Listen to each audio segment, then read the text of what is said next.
यंदा पडलेल्या परतीच्या पावसामुळे मुरुड तालुक्यातील शेतकऱ्यांच्या भात पिकाचे अतोनात नुकसान झाले असून त्यातच शासनाचे ई पीक पाणी नोंद करण्यात नेटवर्क मिळत नसल्याने तालुक्यातील शेतकऱ्यांना ई पीक पाणी नोंद करण्यात मुदत वाढवून द्यावी किंवा शासन धोरण शिथिल करण्यात यावे अशी मागणी मुरुड तालुका आगरी समाज शेतकरी प्रबोधिनीतर्फे अध्यक्ष ॲडव्होकेट विनायक शेडगे यांनी आपल्या सहकारी शेतकरी बांधवांसमवेत तहसीलदार आदेश डफळ यांना एका निवेदनाद्वारे करण्यात आली असून अन्यथा वेळप्रसंगी याविरोधात तहसील कार्यालयासमोर उपोषणाला बसणार असा इशारा देण्यात आला आहे। सदर निवेदनाच्या प्रती राज्याचे मुख्यमंत्री, महसूल मंत्री, जिल्हाधिकारी रायगड यांना देण्यात आल्या आहेत।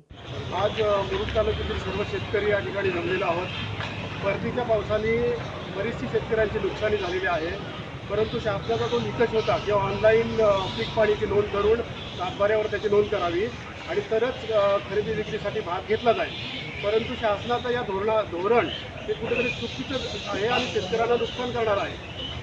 कसं आहे की आत्ताच शेतकऱ्यांची कापणी झाली, लावणी झाली, मंडी झाली आणि बांधणीसुद्धा मंडी करून शेतकऱ्यांनी भात घरी आणला, परंतु इतक्या प्रमाणावर भात जो नुकसानीतून वाचलेला भात आहे, शेतकऱ्याच्या हातातोंडाचा आलेला जो भात आहे तो शेतकरी विक्रीसाठी घेऊन जातो कृषी केंद्रात, परंतु म्हणजे निसर्गाने तर कोप केला शेतकऱ्यावरती, परंतु महाराष्ट्र शासनाने सुद्धा त्याच्यावरती शेतकऱ्यावरती कोप केल्यासारखं आता मला बोलावंसं वाटतं।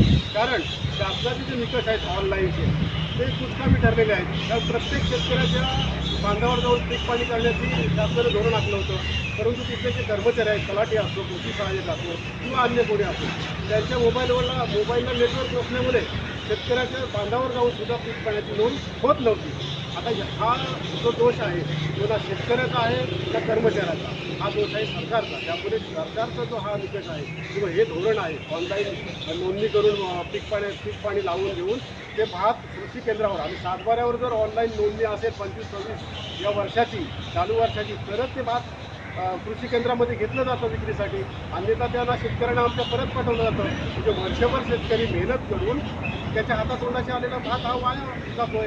त्यामुळे शासनाकडे विनंती आहे की जी ऑनलाईनची जी अट आहे ती शिथिल करावी किंवा 10 दिवसाची मुदतवाढ शेतकऱ्याला ऑनलाईन पीक पाण्याची देण्यात यावी, एवढीच विनंती। अन्यथा हा जो मुरुड तालुक्यातील शेतकरी आहे तो या तहसीलदार कार्यालयासमोर उपोषणाला बसल्याशिवाय राहणार नाही। टाइम्स डिजिटलला लाईक करा, शेअर करा, सबस्क्राईब करा आणि बेल आयकॉन दाबायला विसरू नका। Times digital.